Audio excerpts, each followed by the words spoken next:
get started, guys. So thank you so much for joining. We have been talking a lot about, getting our parent advocates like ready to really in January put the pressure that is necessary in Albany to support charter schools. And a lot of the conversations that we have been having in our monthly meetings, right, about the things that we really want to make sure that you guys have access to the information. And so we put together this series of trainings we're calling Advocacy Bootcamp to really make sure that we have, you guys were the most active parents in our council, like ready to get into these meetings and deliver the message and really protect our schools, because it's going to be a very, very, very important legislative season for schools in general, but particularly for charters. So we'll get started, and it's a small group, which is great. And so please stop me if you have any questions, and we're gonna have a lot of time to actually share our stories and do some role play. So let me just share my screen here. Okay, can you all see my screen? Yep. Okay, great. So just quickly, the agenda, we're gonna talk about the what is advocacy, why we do, and who, which levels of government. And then we're gonna, again, talk a little bit about your why. So why did you choose your school? What is your story? That, as we have been saying in all the meetings, your stories are really the most important thing that can move people. We always joke that if data would gain any argument, charters would already be like priority number one in policy, because our data is really, really great. But the stories are the ones that really are gonna move our elected officials. So I'm gonna go a little bit fast here, because I know we have very experienced advocates here, but you all know what is advocacy. We're really trying to make sure that our voice is being heard on issues that are very important for us. That's how, in a democracy, we're really making sure that we are defending our rights and make sure that like the people who are making decisions at all levels of governments are taking our interests in consideration. And so why we do advocacy, right? We are advocating for our communities, right? And schools are such an important part, right? If not the most important part of our communities. So there are many other issues that people feel very passionate about, like lead and, THC and climate, of course, rent. And schools are also like one very important part. And why we need to advocate for charter schools. I'm gonna ask here, Deborah, Jason, you have a lot of experience. Why do you think still we need to advocate for charter schools?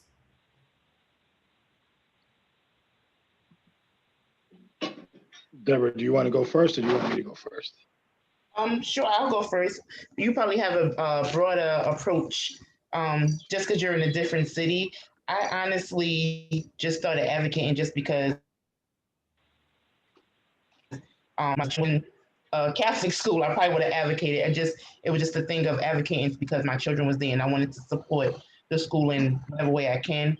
And I got to learn more about charters doing that process. So I'm just one of those parents that I think that if my kid is gonna be there and I'm enjoying the service that is being provided, I need to be like on their team, like 110%. And it looks a little different here in Troy, New York, just because we're the only charter school in Troy, New York. Although we're coupled with Albany. Albany has a few other schools, but Troy Prep is the only school that is a charter, and it's a really tough space to be in for not just the parents, but as well as the students and and the staff there. Just because it's not like the other schools, so that's why I advocate. I don't know, everybody advocate for their own reasons. That's my main thing. What about you, Jason? Well, for me, it took us a while to even get to the charter school aspect because we interviewed with so many different schools. And then West Buffalo Charter School was brand spanking new. Once we interviewed with them and we saw the diversity of the staff, um, that's when we knew that that was going to be the school for us. I know that with us, the biggest thing that we care about is the quality of education, um, and the diversity of the the diversity of not only the staff but of the school too. Um, it's funny because I literally just wrote a quote last Friday, and I sent it to you guys on Monday. And in my quote is something that maybe all parents should really think about. And it's that the people who have the greatest impact on our children's lives, besides family, are teachers. And you wouldn't just want anybody to teach your child. So we owe it to our children, to give them every last ounce of opportunity to succeed, because they're supposed to pass us on every aspect of life, even if we need to just sacrifice just a little bit and put them into a nice quality school so that way they can succeed. Yeah. So that's why I choose to advocate. Yeah, thank you for your quote. Yes, we're getting a few quotes to put on our website. We're very excited to launch the website just for the council in mid-December. Hopefully, Ashar and I are gonna be able to share that with all of you. But you know, like you all spoke about you both spoke about like your school, right? And it's very close to your heart. And as Deborah said, like it's serving your kid well, right? You're receiving the service, you're happy, and it's the option that you have there in Troy. And Jay, you had like your personal reasons to choose West Buffalo. Um, I think like overall with the association or with like parents in general who are, it's like, it's the right to choose your school, right? It's the right to really like the parent, the family, making sure that they have a say in which school that their kid goes to and not just be assigned because of a zip code. Um, and for charter schools, we need to fight, as we said, as we know, like for fair funding, because we know that there are funding gaps and it's always a fight to get the funding for charter schools. And, you know, just overall, like to have more high quality options, right? Right. Of school options in our communities. Oops. So in terms of who, and there are different levels of government, federal, state, and local, and a lot of the local government is the majority of school operations and school implementation of educational policies is at the local level. A state has some as well. As you all know, we talk about state aid. You all have seen the document and understand the different levels of support that state aid provides to different cities. And federal, there are some federal laws, special education, for example, a lot of the funding, and Title I, which gives funding to specific districts and schools that have more low-income students. But a lot of the where we really focus on, it's local and state, because these are the two levels of government that really make a difference in education, right? And so here again, it's just like which level of government is responsible for what, right? And if you see here, like the state is provide and distribute funding to districts, and in New York State, charters receive their funding from their district. So the state sends money to, you know, Troy, and then Troy gives money to Troy Prep, right? In some other states, the charters receive directly already the funding, but here in New York, it goes to the district first. And so that's why it's so important for us to have a very strong presence at the state level as well as local. Any questions about what I presented here until now? I got a quick question, because you mentioned something about Title I schools. So I know that the local public school that would be like the zone school closest to Troy Prep, they're considered a Title I school. How does that money get distributed? Because Troy Prep sits in the same space as school two, right? So they're only maybe like 2 or 3 blocks away from each other. So how does Troy Prep also get some of I guess that funding is my question, because I definitely know that that local public school gets it, the school too. I would be surprised if so the schools receive the districts and schools receive depending on the percentage of students that qualify for Title One, and I would be surprised if Troy Prep does not receive Title One, because I think you guys probably have a percentage that it does qualify. But we can check on that. But are you saying that you think that Troy Prep does not receive Title One funds? I don't know, honestly. I'm just curious. I want to know, just because I know that um, the other school, because I used to volunteer at the other school as well, and I know that they received a lot of services because they were a Title I school. So they was a part of like this plan that they had, like for a 5-year plan. They had to do certain things, like they had to do parent engagement, they had to do community events, things like that. And I think that funding came from that same stuff from out of the Title I stuff. So I'm just trying to figure out if there was $500, give or take, how much did Troy Prep get? I guess that's my question. You know, we are gonna have the authorizers coming to join our monthly meeting. So both David Frank from SED, the State Education Department, and Susie Miller, who leads the SUNY Institute, who is the authorizer for Troy Prep. And they are going to talk a little bit about the information about the schools that is available on their website for parents. And there is, with ESSA now being passed, the law that we talk about, like that it's going to provide a lot more information about schools finance, both more for districts, but as well for charters. But we're going to find a way for you guys to go and see the budget of your schools. I know at least for the SUNY website, you can do that.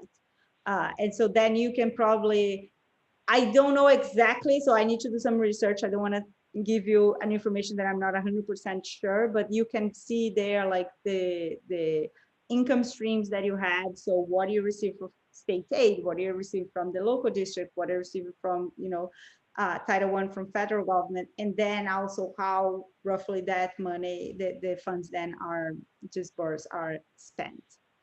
Thank you. Okay, so so let's talk about the really important part here, which is your why. And you both already started telling a little bit about like why you chose your school, right? And the way we think about like a good framework that came from Natasha from Uncommon, who has done a lot of this type of work with parents, is what is the challenge that you have faced so when you were looking for a school for your children, right? There's always like, okay, I look at the schools that are available for me here around, and I didn't think my child would be well served there, right? So what specific was the challenge? What really drove you to look for other schools? And then like, what is the choice that you made? So why did you choose Troy Prep? Why did you choose West Buffalo? And then what is the outcome? Like what happened when you then enroll your kid at this school? So Jason, for example, I've heard your story already, and I know that the outcome is really, really great. Your child has received a lot of great services there. Deborah, I don't know your story as well, but today we have a chance to like talk about that. So I would love for you all to think a little bit about that, and then let's share a story. Like, what is the challenge that you had? What is the choice that you made, and what is the outcome that you have now that you are enrolled in this school? Does anybody want to go first? Do you want to take a little bit of time to think about?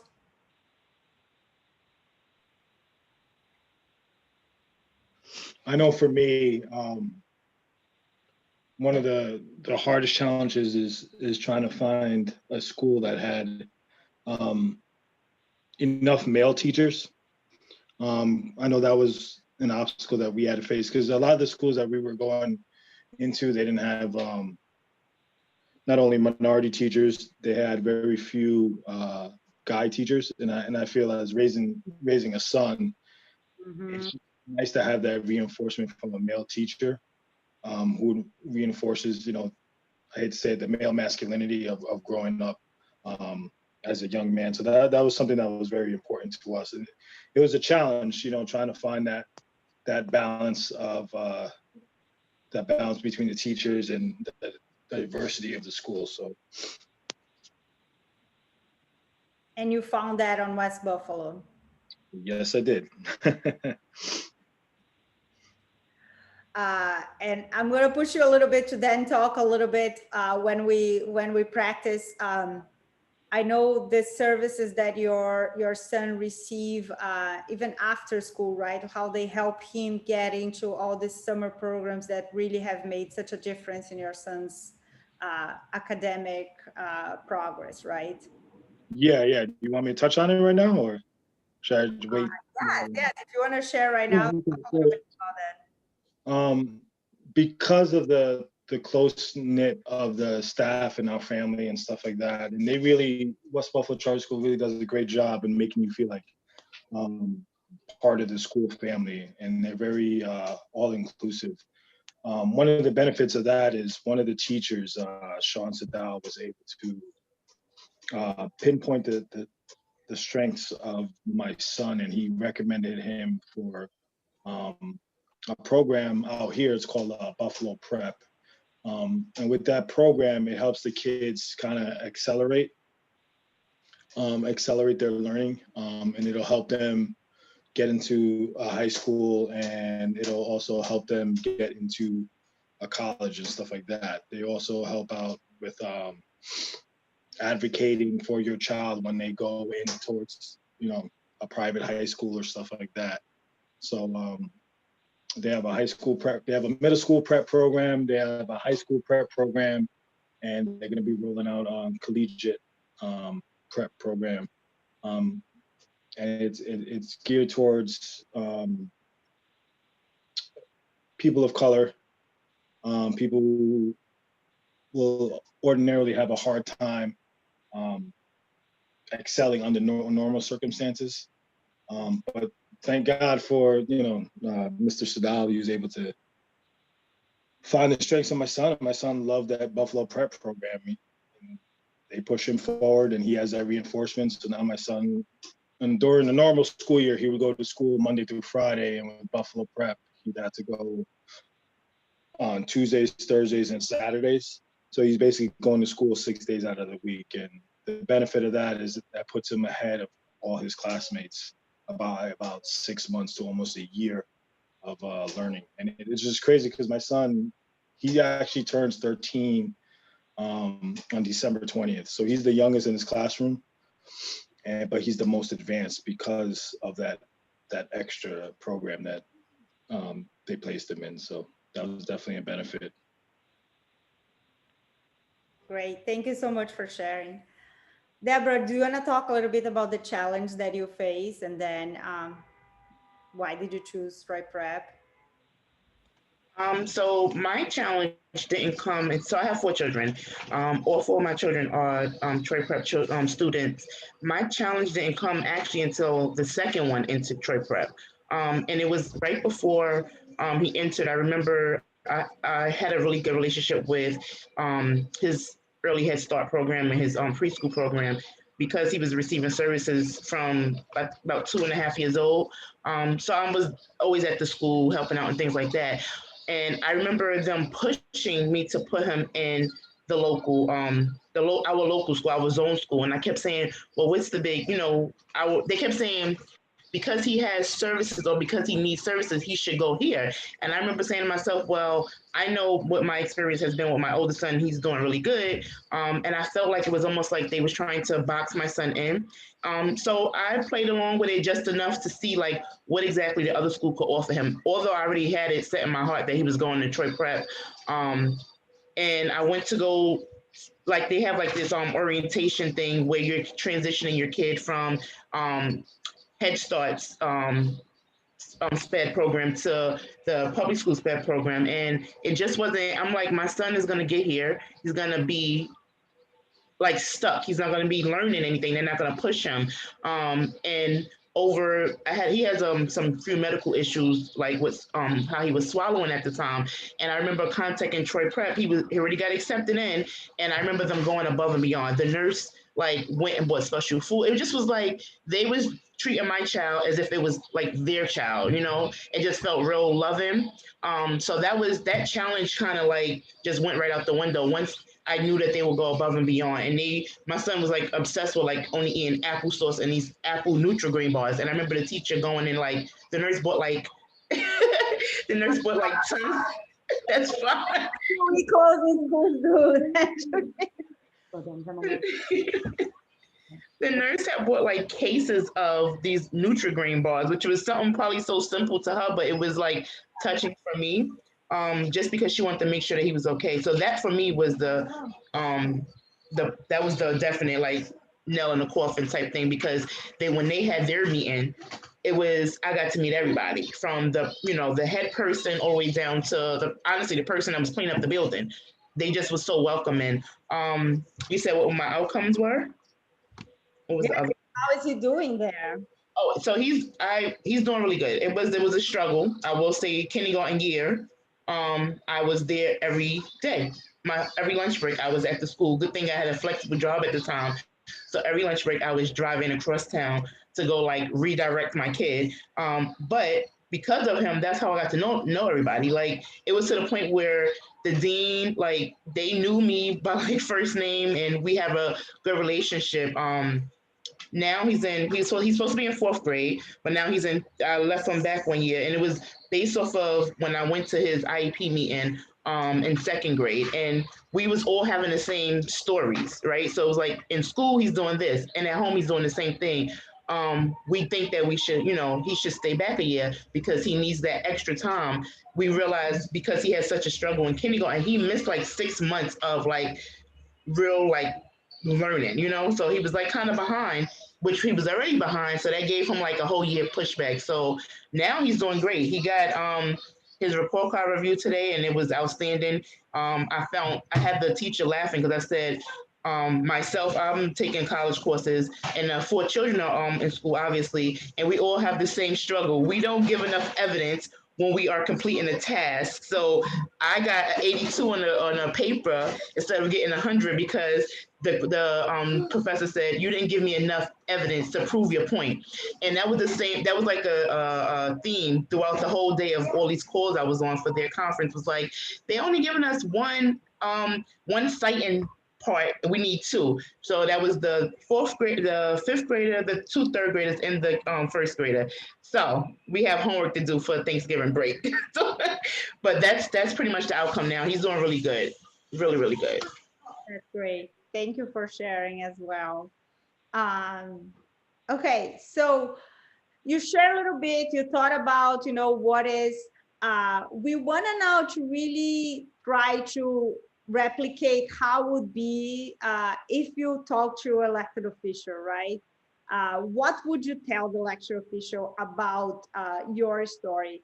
And I'm gonna like push you to do 2 things. So one is all elected officials now I really think about COVID, right? COVID is so important, how to support communities, how to support families in particular and children during COVID. And so if you can put in your story, if there is something that your school has done during the pandemic that really has supported you, that you feel that they have done above and beyond, like please mention that. And then let's practice what they call the elevator speech, So if you run into your elected official at the grocery store or at, I don't know, the farmer's market now, everything needs to be open. You will not run into a enclosed space.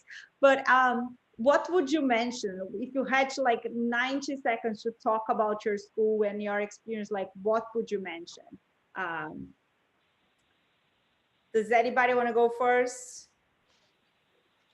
I'll go first, just because I was a city council representation for the district where my kid's school is located at. I definitely always explain to them my experience at Troy Prep. I don't try to never push or force nobody into putting their kids someplace. I always tell people to do your research, like figure out what is best for your child because it may not look the same for your kid. I definitely think, doing your homework, going to visit the schools is a bonus. I actually had someone reach out to me. The deputy mayor reached out to me because somebody posted on Troy on Facebook.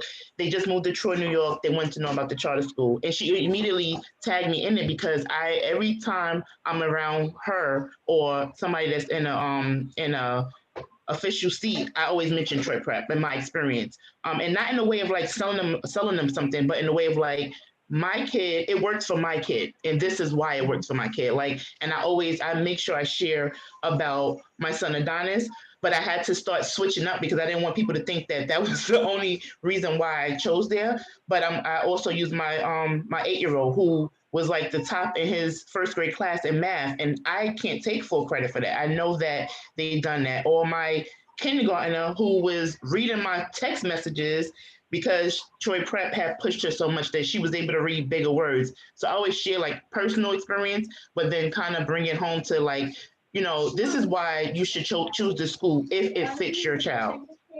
Yeah. And then during COVID, I know during COVID, I personally feel like the teacher's been going above and beyond. And I've been getting frustrated, which I'm always a big advocate for the school and try to like um, feel like I would always want them to make sure I'm doing my part as a parent. I always say like it's a triangle, like me, the child, and the teachers or whatever. But during this time, it's been a lot. At one point in time, I was feeling like they dropped the ball. I will definitely say that, but because they know how Troy Pep has a good way of knowing how to correct their wrongs, right? So because March to June, this was all new to everybody. Nobody had no clue. So now that we're home, because we had went back to school in August and we went back into the building, I think mid-September. Now we're back home because of the 2 cases that they found, but it was like an easy, like 1, 2, 3, like go right into the flow of things. I was more frustrated that it happened that, they told us on a Sunday, but it was like my kids just went into the groove of it. It wasn't like it didn't stop their learning process on Monday morning. They actually were just like, oh, we can sleep in an extra half an hour. That was like their way of coping with it. But I definitely feel like during COVID, they definitely stepped up to the plate and they've been going above and beyond. And I also like the fact that they have did more diversity. They're trying to change the culture a little bit within the school. And I can feel it. I feel the shift. And I don't think that it was how they was doing things before was necessarily not a good way, but it just feels like they're paying more attention to of the black and brown students or they're recognizing that we do have a bulk of our students that are black and brown, and we want to make sure that we are meeting their every need. So that's pretty much what I feel. That's great. And that's so important to share, Deborah, because I mean, so many students and schools are struggling with online learning, right? And the fact that, uh, you know, my son today and tomorrow, they don't have any classes because the teachers are planning the online learning. And like the fact that your school closed and like on Monday, everybody knows what to do. This is such a unique experience, right? And so that's really, really important to share. I think now with elected officials for sure. It may be harder though, and I will be very honest. It may be harder for parents who are not like one of us on this call. I'm that parent. I have some of the teachers' cell phone numbers, so immediately on Sunday when I got that automated robot call, I called one of the teachers. But I always try to think of like the parent that don't talk or may not have that connection because maybe the kids take a school bus to school normally, so they don't even never get the chance to interact with the teachers on a daily basis. So I always tend to ask questions for that parent. Great, great. Jason, what about you? Like, what would you share if you had like 90 seconds to talk to your elected official? And do you have anything to talk about the support that you have received during COVID? Let's see, if I was just talk to a elected official, I would go back to what I said earlier with the quote that I sent you guys. The people who have the biggest impact on our children's lives are teachers. So you wouldn't want your own child, Mr. Politician or Mrs. Politician. You wouldn't just allow anyone to teach your kid. You have a choice on what school you could send your child to. You would want to choose the best school possible. Is that correct? More than likely, they're going to nod their head yes. And I'll be like, I think so. I think so too. I said, and then I would probably say something like, during this whole pandemic, West Buffalo Charter School, they provided Chromebooks to every single one of their students. So that way the kids would be constantly learning. Half the parents who go to West Buffalo Charter School own a local business. And so West Buffalo Charter School goes out of their way to do business with those local businesses.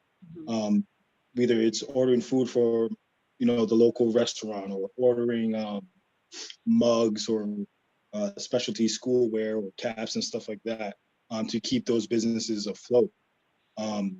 Even during the pandemic, the teachers went out of their way and they made 5-minute motivational videos that they released every single day to keep the kids active and motivated during the pandemic, especially, for the young ones where it's more important. They get super excited and they think their teachers are rock stars because they get to see them on a monitor.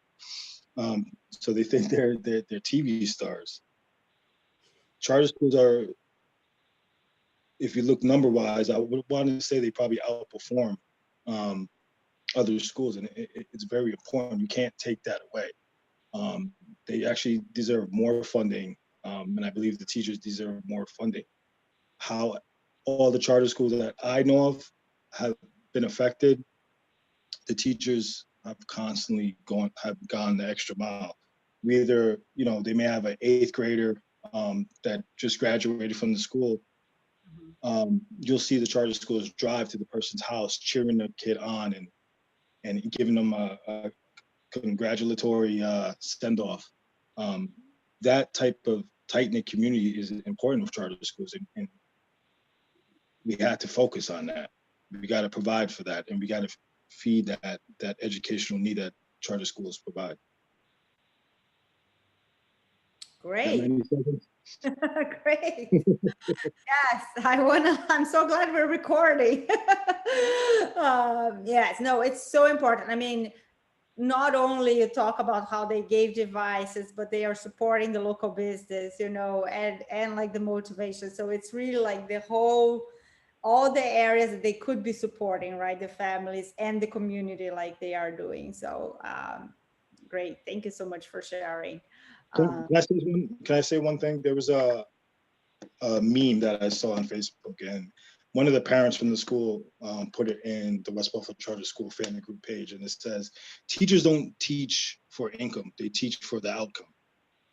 And I just think that that's so important, and I don't think that message should ever be lost. Yeah. So that's something that I would probably add in my. I think Deborah has that meme as well. I do, because I shared it with my kids' teacher. I was like, I've seen it after they had to stay home Monday, and I was just like sending it to ones that always like go above and beyond. So I'm glad that you saw that too, Jason. Great. Well, you guys are ready. I hope you're running to your elected official soon, because you guys are ready to share, to really talk about it. So now that's a question. Who knows who? Well, so I know you both received this, and as I mentioned in the beginning, like we really want to do like a boot camp. We want you guys to, any question that comes your way, like you're ready, you can answer. So we talk about, like, here we created these trainings that are the things that we think are the most important for the charter community to know, and particular parents. And also, I think I'm very excited in particular for the charter myths training, because we really talk about what are the most common criticisms and misconceptions, the elected officials have about our schools. And when you go in meetings, like, what are the things that you hear, right? So like, they're segregating kids, they're cherry picking kids, all of that stuff that we know sometimes our critics are going to talk about. But yeah, so I'm very excited. I hope you all can, we try to put multiple dates for each one because we know people are busy, people are tired. And so find a date that works for you. But I really hope that you guys can come to all of this. And if you came to the finance, I did the finance at the advocacy committee, but we have more stuff. We have new stuff. So it's going to be a little bit different than the finance training that presentation that I already did, that I know you have seen, Deborah, with the advocacy committee. But now I really want to know, do you guys know who are your elected officials? Do you know who is your assembly person and your state senator? Yeah, so I have, let's see, we have Neil Breslin, I have John McDonald. Um, that's pretty much the two that tend to come and help out in our area. I had personally actually went to a meeting with John Thatcher when he was still at Troy Prep. Me, him, and another, was it two parents? Oh, and another parent. It was one other parent. We went and we actually went to John McDonald's office and sat down and talked to him about our experience as parents. I know John McDonald is a big, he seemed to be a big supporter. Yeah. I think it's always better to put more, like, feed him more information. So I know, like I said, Neil Breslin, John McDonald, and then locally, the city council rep is Kim, who she actually took the seat that I have. And I'm actually hoping that I actually have a meeting after this. I'm trying to push for my friend Stephen to run for the same district that I was in, which is all the district that school Troy Prep sits in. He would be awesome. So I'm actually helping train him to push to get in that seat for next term. So hopefully he gets it. Kim has been supportive somewhat. I think she's only supportive somewhat because of my big mouth. So I think sometimes if it wasn't like a competition thing, I don't know if she would do as much. So Okay, great. I know the mayor and Mayor Madden and Deputy Mayor Monica. Okay. So I'll go back to you to make sure that we have your elected officials, but we just have somebody who just entered. Mr. Fabian, Jose Fabian, welcome. Hello.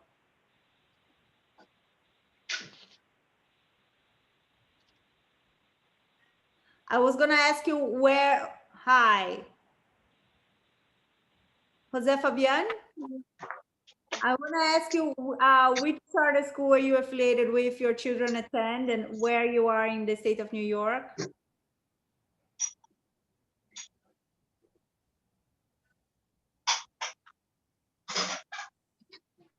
Can you hear me? Hello? Hello. Hello? Hello. Yeah, we can hear you. Okay, my name is Daniela. I want to ask you where are you in New York, and which charter school are you affiliated with? Your children attend. Queens, Jackson High. Okay, Jackson High. Okay, great. Which charter school? Charter School Renaissance 80, what is la dirección de la escuela? 81st Street and 37th Avenue. ¿El nombre de la escuela? Yes, it's the other is Renaissance Charter School 81 59 35. Okay. 81st Street. Okay. Voy a ver el enderezo, dirección, el nombre de la escuela. Charter Renaissance School. Okay. Okay. The address is 59-35 81st Street. Okay. 59 81st Street. Okay. Yes. Thank you. Gracias por estar acá. Oh, sí, está bien, mucho gusto también, sí, está bien.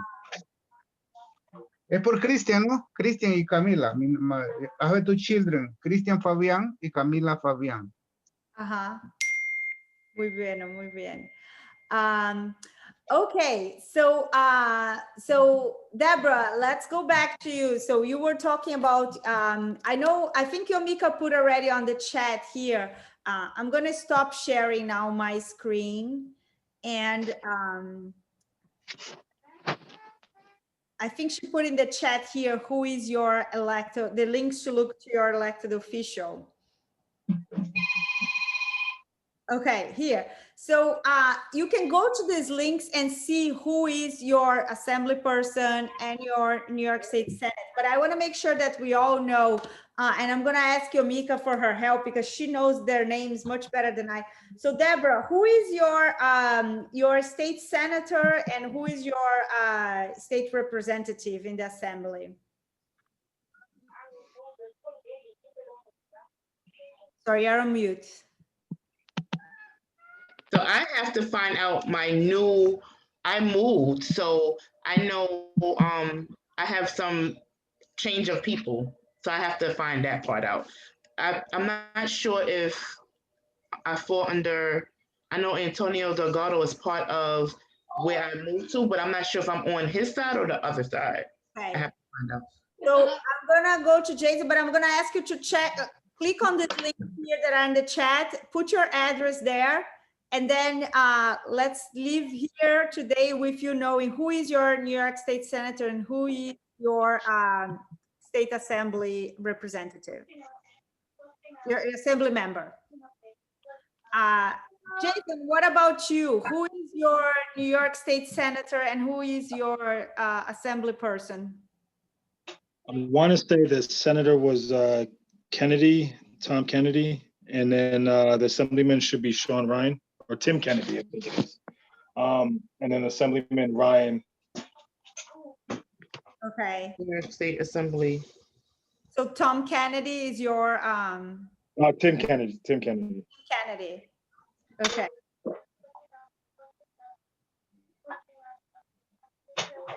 Yeah, Buffalo. Okay. And then your assembly person? Sean Ryan. Sean Ryan. Okay. Okay.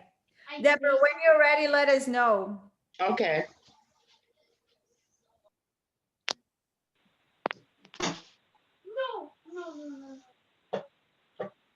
Entonces, estamos ahora viendo quién son los representativos en su distrito. So, ¿dónde vives?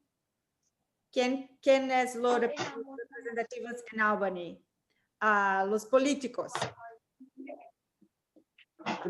Oh. Okay. My So, assembly person was John McDonald. I did say him. I have to find out who the House represents. That's what I don't know. so John McDonough is your New York State Senator? Mm-hmm. Okay. No, he's an assembly member for District 108. Okay. Him I actually know. That's the one who I actually met with a few times. Okay. And so we have here New York State Senator. There is Find My Senator. If you can take a look there and tell us who is your New York State Senator.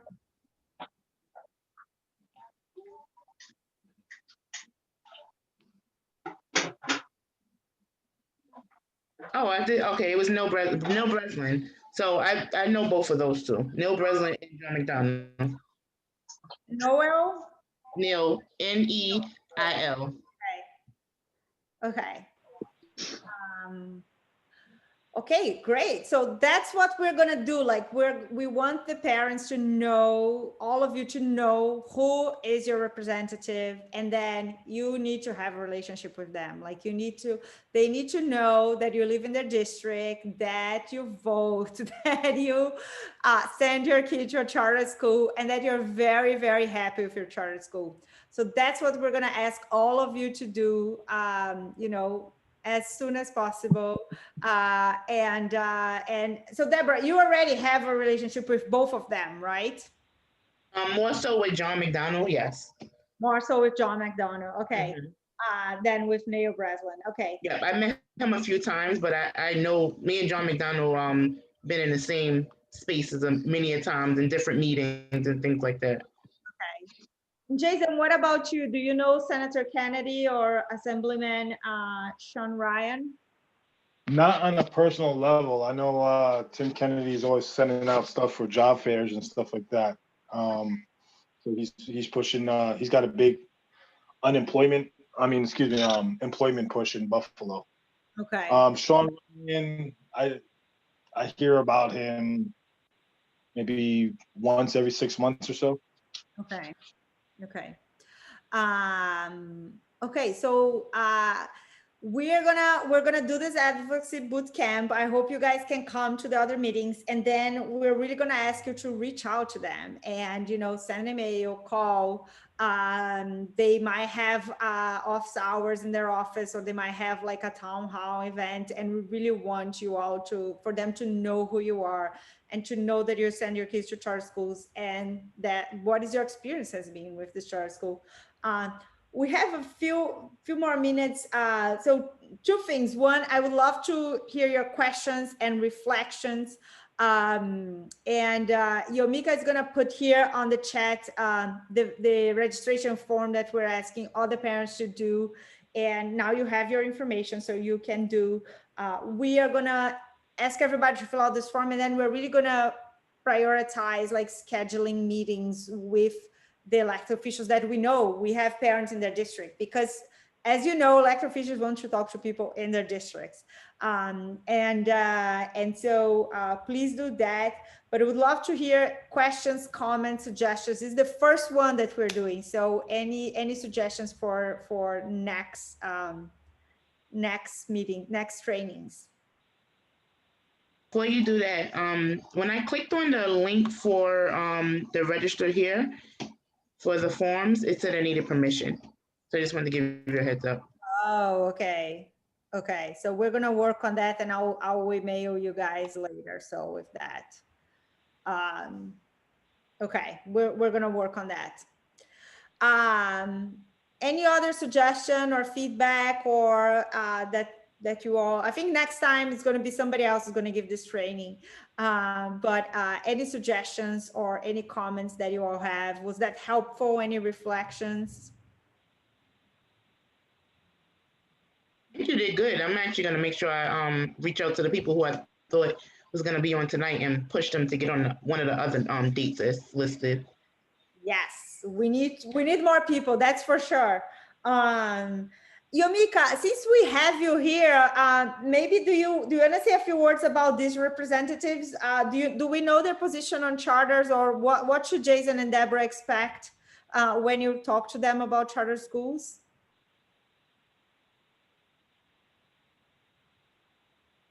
I like to put you on the spot. You're on mute.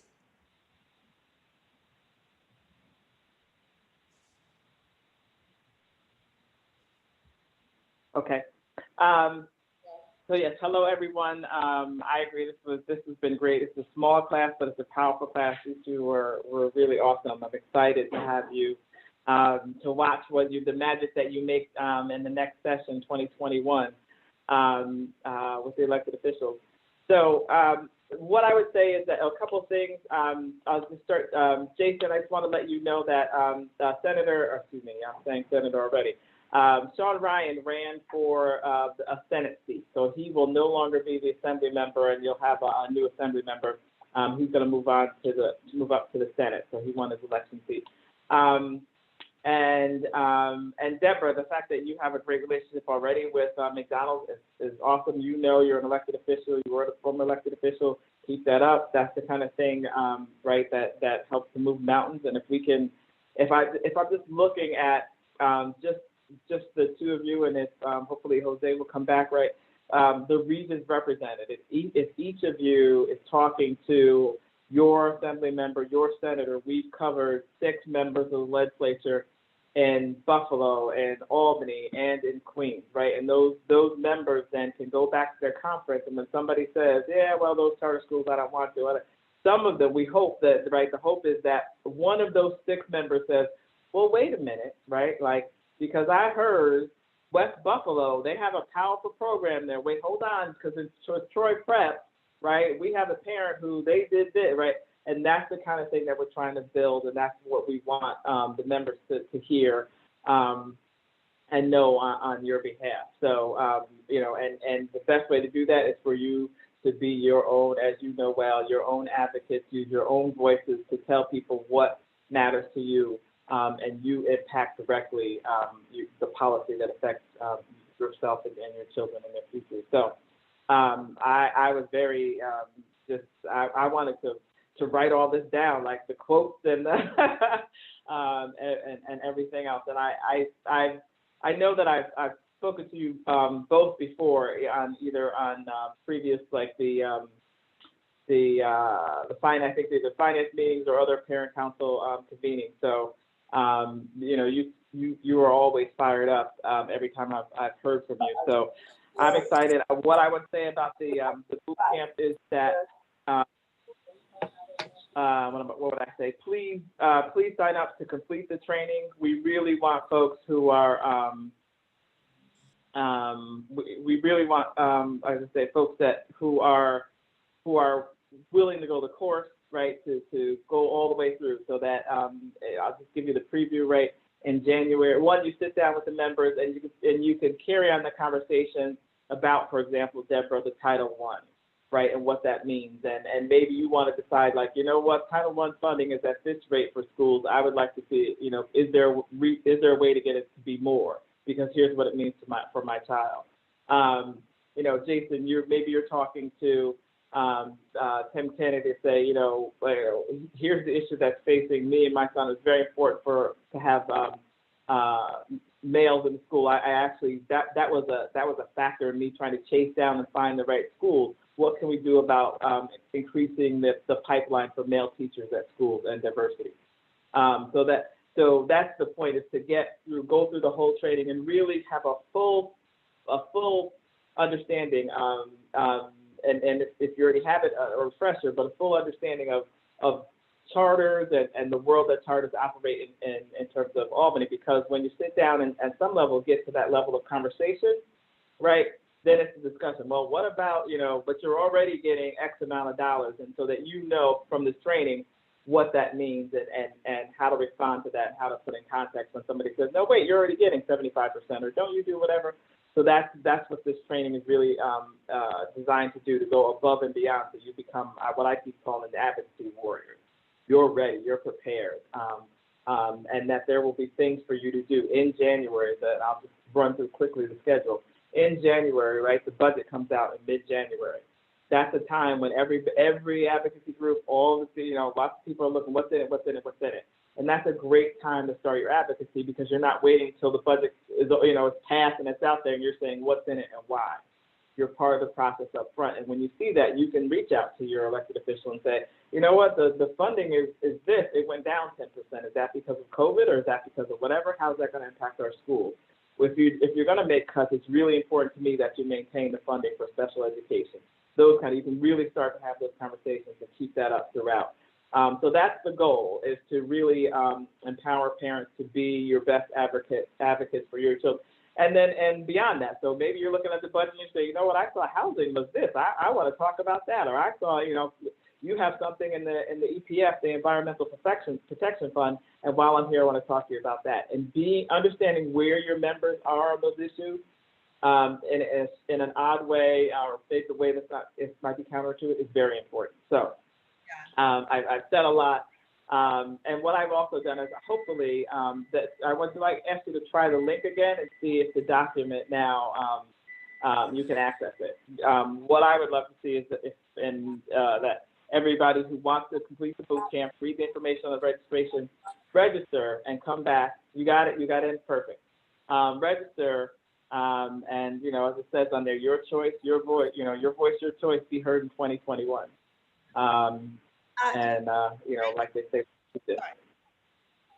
yeah, no, you're fine. I'm good. That was my spiel. You didn't ask me for all that. Welcome. Hi, Tasha. Welcome. Hi. I just finished hosting our first parent advocacy meeting at with Uncommon Schools, our parent advocates, and I'm so excited because I want to jump in here and help the New York State Charter School Association train parents all across the state so we can stay ready so that we don't have to get ready. It is so very important to advocate for our communities and our schools, and there's no better time than the present. And don't think that just because Joe and Camilla are in the White House, everything's gonna be okay. Now is the time for the work to begin.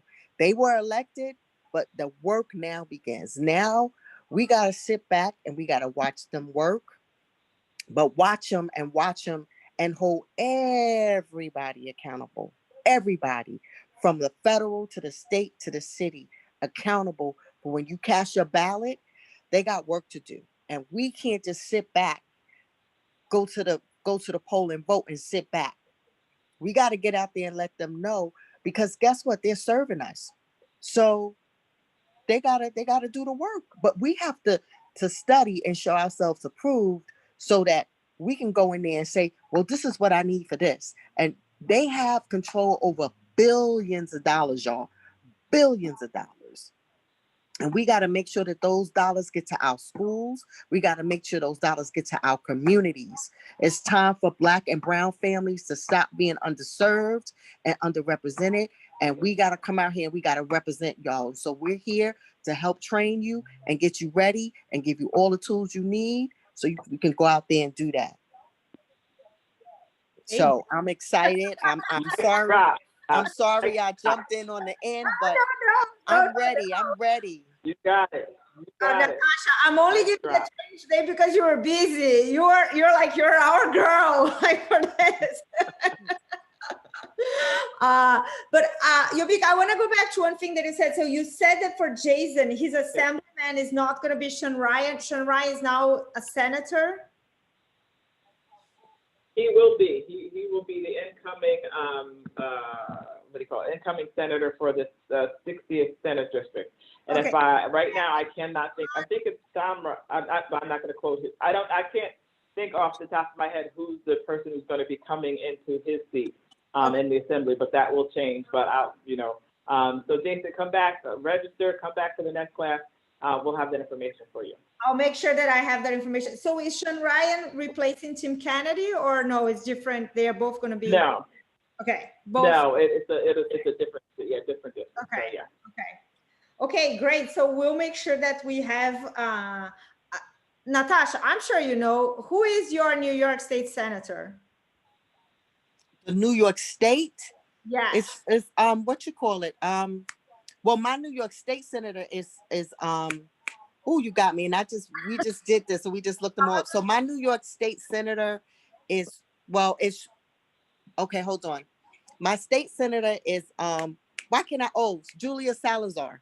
Salazar, yeah, that's what I was just in the garden with her yesterday. She had we did a food drive with her. So my senator is Senator Salazar.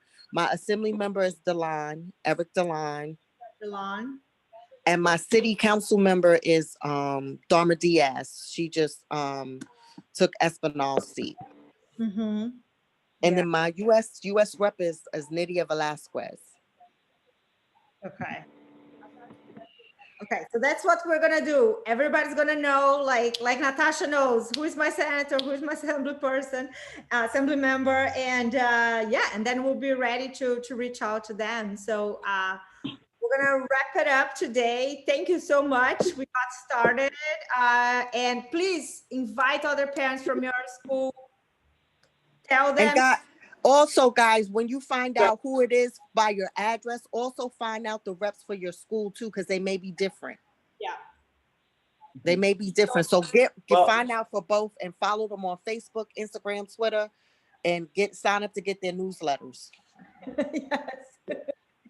Here's what I want to ask though: if you have 2 minutes to spare, take a quick minute, and if you have access to the document, register now for the classes, and get that out of the way. Just register, send that to us. We'll have the form, and we'll make sure that top of the list for the next class, so you're in, and we know we can start building a great set of activities for you for next year, if to the extent that you want to do that and engage. So you can be active, stay active, and do this.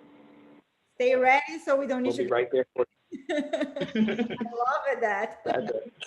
Daniela, I forgot that Paul Tonko was the other representative of this area.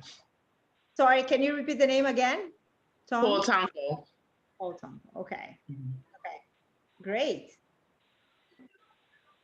Well, thank you so much. Really appreciate you guys staying until late here and share with us your stories.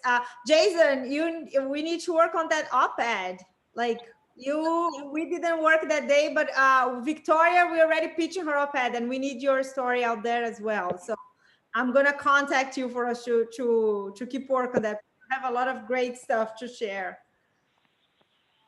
Anytime before 2 o'clock, actually. Okay.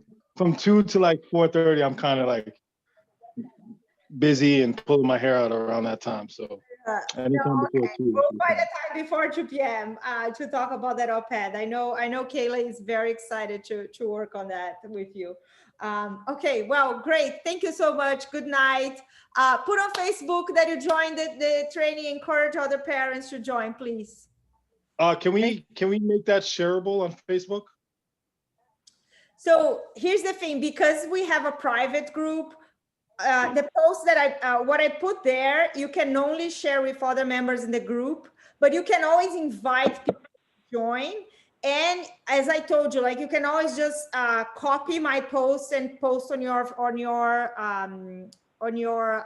page. I'm gonna add you as a friend because you might not be able to share because we're not friends, but I'm gonna add you, and then I think you can do that. But for people to see the posts in the group, they need to join the group, and so you can invite them. You can just go on Facebook and like invite them. Deborah did an amazing job. We told her we don't have so many people in Albany area. She invited like 15 people. Janique just did this in Buffalo. We got so many parents in Buffalo. Like I think I got 10 people joining the group in the last week in Buffalo because Janique invited a lot of people that she knew were charter parents. And so you can just go there and invite them, add them to the group. That's because Deborah is awesome. Oh, no, you're awesome. Thank you. I actually sent some people in Brooklyn too, the post. I was hoping my friend Tiff was going to get on tonight, but I think she had to work. So I'm going to harass her to get on one of the other calls. It's growing a lot of schools. I think Yeah, let's build this arm. Yeah. Sorry, go ahead, Yomika. I was just saying, yes, let's build this army. Let's get these advocacy warriors. Let's do this. Yes. Yeah, a lot of schools are putting on their social media page, like join the council, the trainings. And so we're getting a lot of people like that, which is really great. Thank you so much, everybody. We'll be in touch. So thank you so much. Good night.